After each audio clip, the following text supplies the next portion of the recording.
También el Starbucks tiene la misma arquitectura de los pueblos. Incluso yo creo que esos son como, no sé si es como medio hotelito o como apartamentos, no sé, estos de acá, pero también lo tiene.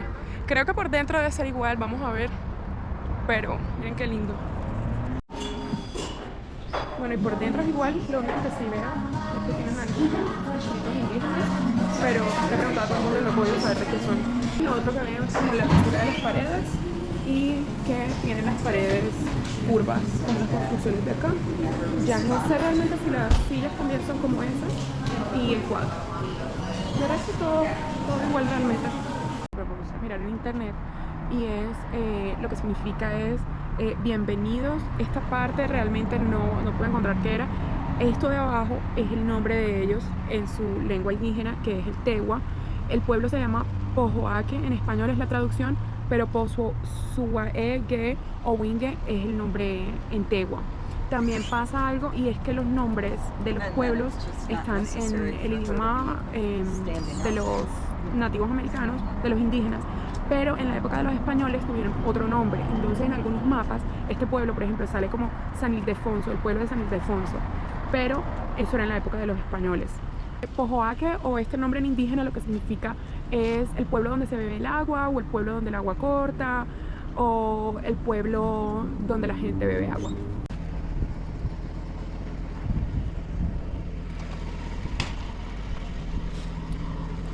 Se supone que este es un santuario. eh, Ellos lo han llamado el Lourdes de América.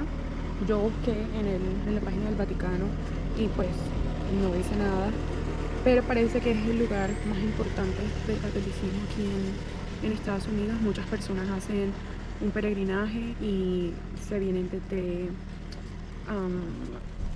Santa Fe hasta acá.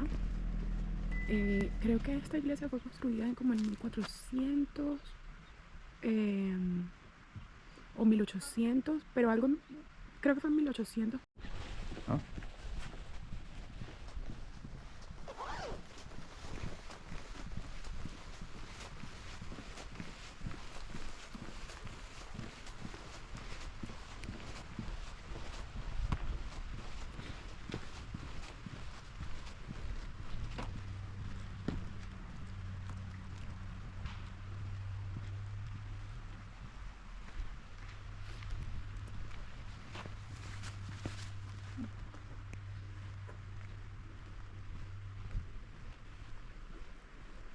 Dice Nuestra Señora de la Paz acá.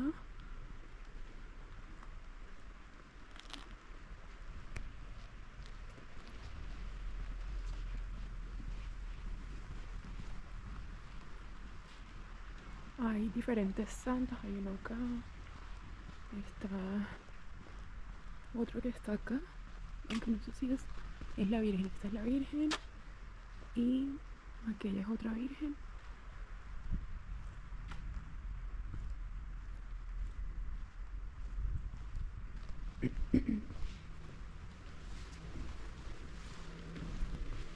Creo que estas son como velitas para prender ofrendas, supongo.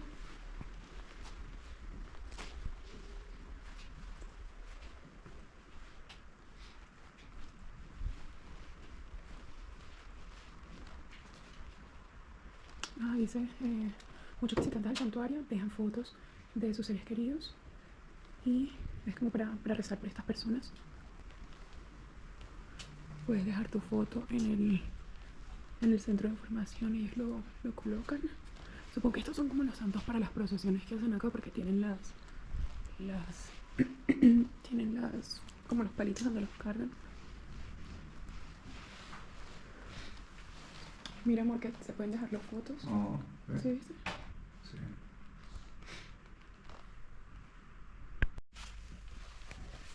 Acá seguimos caminando y se van encontrando diferentes altares también. Mira los rosarios ahí.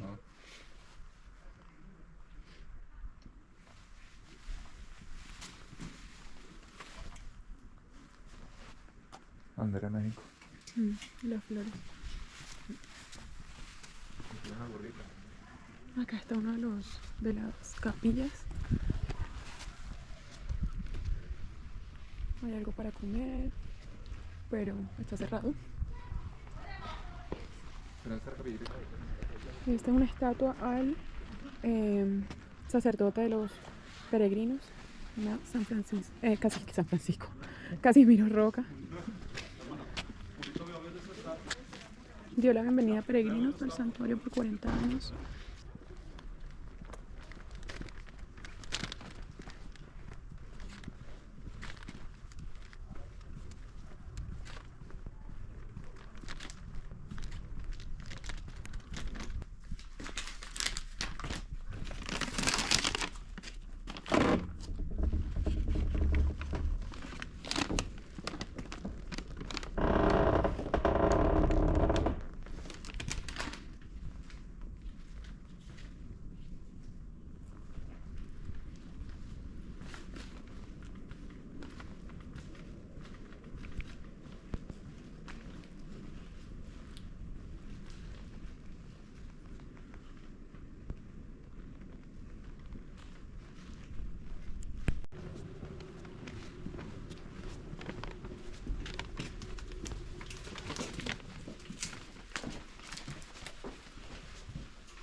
Acá hay otro, no sé qué es realmente, otra parte del santuario.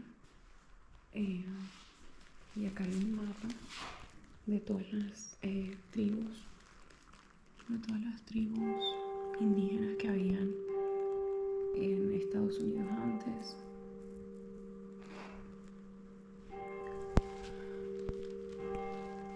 Me parece interesante esta última escena porque parece que los discípulos fuesen mujeres. No sé si es así o... bueno, supongo que esta no, que sería una mujer con bigote, pero parecen como mujeres. Construida en 1857, dice.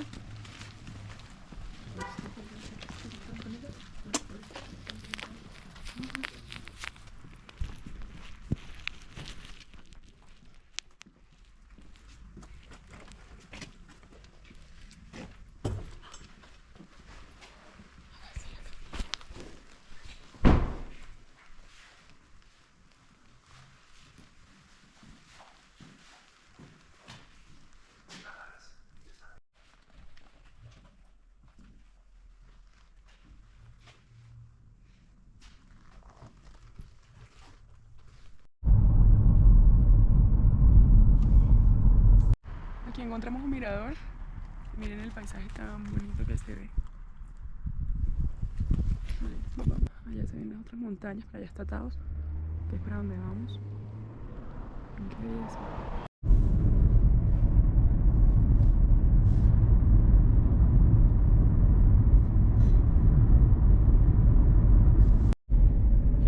Acá ya vamos llegando al pueblo de Taos. O sea, no a Taos, sino la parte indígena, pero la entrada se ve así.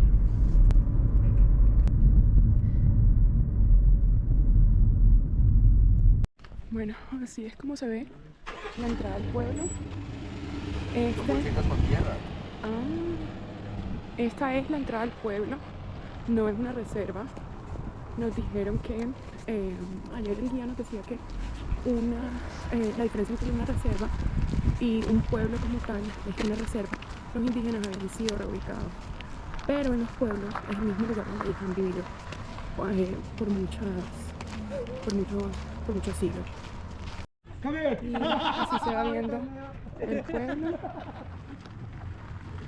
Nos decían que, bueno, esto lo leí yo, que aquí han vivido las mismas personas por generaciones. Hay unos que tienen casas afuera, la casa la hereda el hijo mayor, entonces siguen viviendo aquí. Aquí no hay electricidad, no sé si hay agua, o sea, como tuberías de agua, creo que no, pero justo llegamos y va a empezar un tour, entonces vamos a ver. Aquí hay una iglesia y es donde va a empezar el tour. Miren que las casas son de adobe y toda la comunidad, sé que toda la comunidad se junta para echarle barro encima otra vez cada año.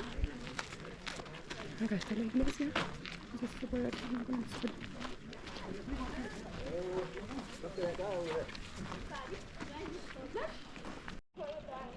Este también, bueno, miren allá. O sea, a mí me parece increíble que todo es en barro y se sostenga. O sea, hay 1, 2, 3, 4, 5 niveles. Acá hay otro. Y acá voy a empezar el tren de la iglesia. Esta es la iglesia de San Jerome y fue construida en 1815. Esa es la guía que es la estructura más reciente de esta comunidad, porque fue pues, ya cuando llegaron los españoles. Ellos practican dos religiones que coexisten, que es la que ellos originalmente tenían, que está basada en la naturaleza, y también practican el catolicismo, que es un cura que viene de la diócesis de Guadalupe en Albuquerque. Nos decía también que este pueblo pertenece a la UNESCO, es uno de los ¿De patrimonios? patrimonio mundial, histórico por la UNESCO. Las casas han pertenecido a las mismas personas de generación en generación y el pueblo luce exactamente como se veía cuando los españoles llegaron acá. El pueblo tiene una muralla alrededor de todo el pueblo que demarca como la delimitación del pueblo en sí. La iglesia original era esta y fue construida en 1618, creo que es 1618, 1617, por los españoles, obviamente forzados en ese momento, y también los obligaron a construirlo. Fue destruida en 1847 en la guerra de Estados Unidos con, bueno, en ese momento no era Estados Unidos, pero la Confederación con México, y nos decía que cree que fueron las primeras personas que fueron enterradas en este cementerio, porque en vez de reconstruirlo la dejaron como un cementerio, y se cree que fueron las primeras personas que se enterraron acá. Decía que cuando los españoles llegaron, el conquistador que dirigió esta expedición fue Fernando, y que decía que ya había por lo menos unas 10.000 personas acá. No lo decía porque como les estaban preguntando desde cuándo estaban acá. Dice que tienen evidencia de haber hecho como canjes, trueques, con una tribu del norte de Colorado. Por ahí vienen en el 1100 o en el 1300. No han hecho excavaciones arqueológicas ni nada de eso acá porque este es un territorio de ellos y lo manejan ellos. Nos decía también que la única revolución que ha sido exitosa entre los indígenas fue dirigida por un indígena del pueblo O'Kay, que se llama Pope, y necesitaba hasta ese contacto. Acá se puede ver la estructura original de las casas en adobe. Están los ladrillos y está el adobe, que es hecho de arcilla, de agua y de paja. Es una mezcla de eso. Con eso hacen las paredes, hacen los hornos, hacen incluso las chimeneas, como en esta casa que está acá.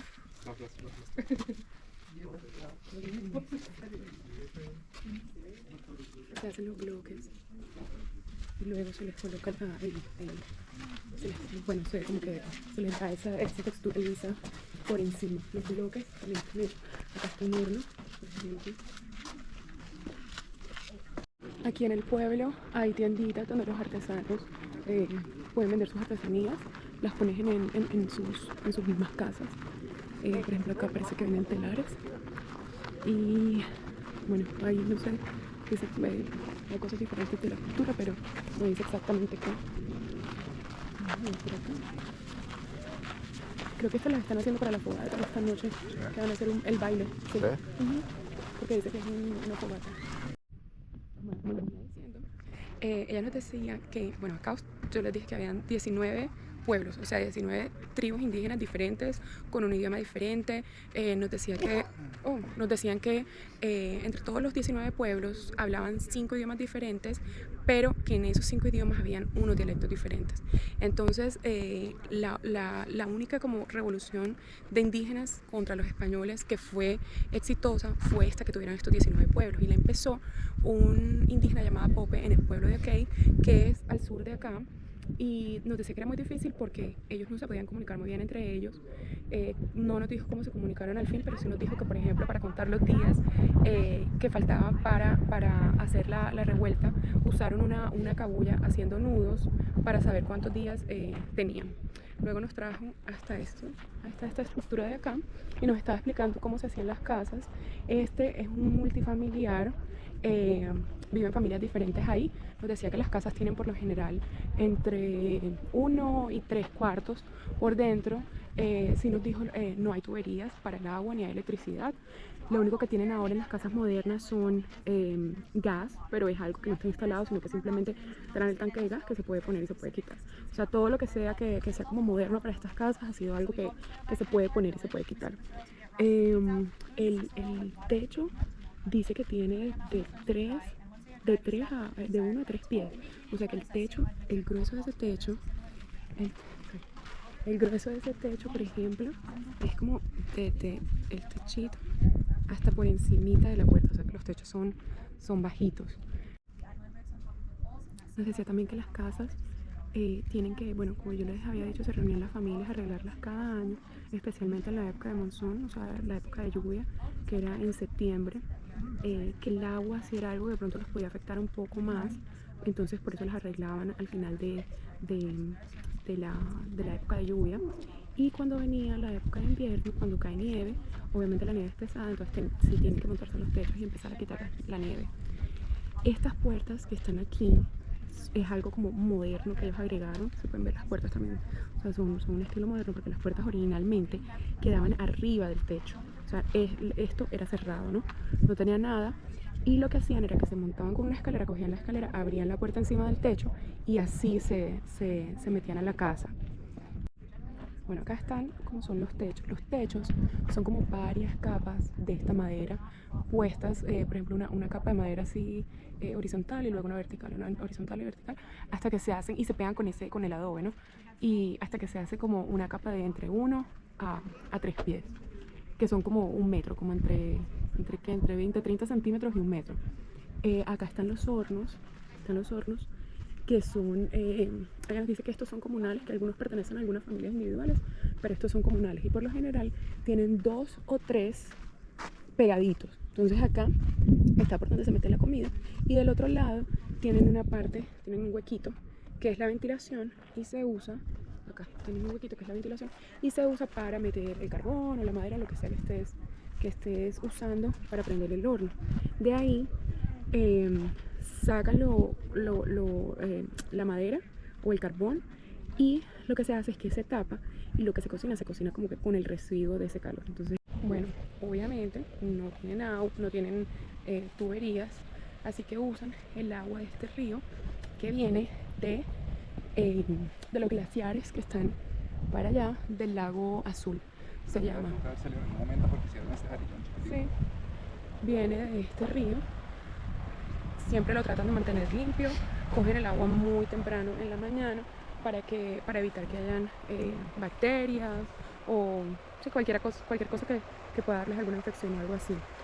Nos decía también que ese territorio de allá siempre había pertenecido a ellos, pero en 1900 algo, cuando estaba Roosevelt, él les quitó ese territorio, y no fue sino hasta no me acuerdo qué año, honestamente, cuando llegó Nixon, que ellos pudieron hacer mucho lobby pues en la parte de arriba del gobierno, y les devolvieron ese territorio, porque obviamente si ellos no tienen tuberías, necesitan mantener este río limpio, y ellos lo mantienen limpio también porque esto llega a las demás comunidades que están más al sur. Otra cosa es que esta es la comunidad, estas son las casas más viejas que hay entre todos los pueblos de acá del norte de Nuevo México, y así se ve. Bueno, acá vamos llegando al Río Grande, a Gorge Bridge, y es, bueno, según la página oficial dice que es el quinto puente más alto de Estados Unidos y tiene 620 pies, que vendrían siendo por ahí unos, creería yo, unos 120 o 130 metros de alto.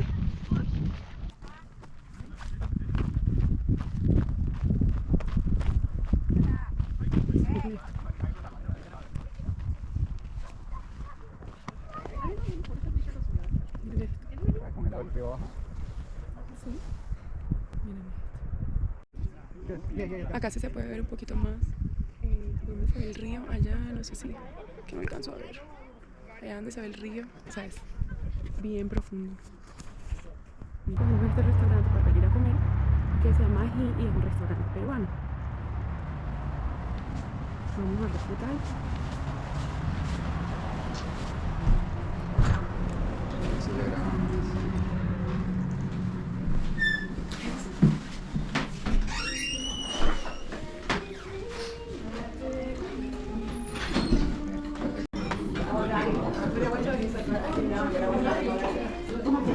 Ceviche Nikkei, esto no se ve, un ceviche Nikkei que es con limón oriental, atún, aguacate, arepas de choclo y pepino. Y pedimos una paella que está hecha con condimentos peruanos, y pedimos un cordero, que todo se ve bien rico. Y pedimos un vino de la Casa Rock, vino blanco. Bueno, acá está nuestro primer plato, que es el ceviche Nikkei con atún y un vinito. Para celebrar el cumpleaños, la esposita.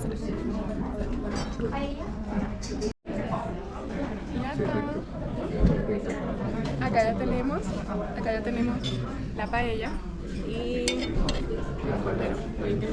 Sobre la lámpara.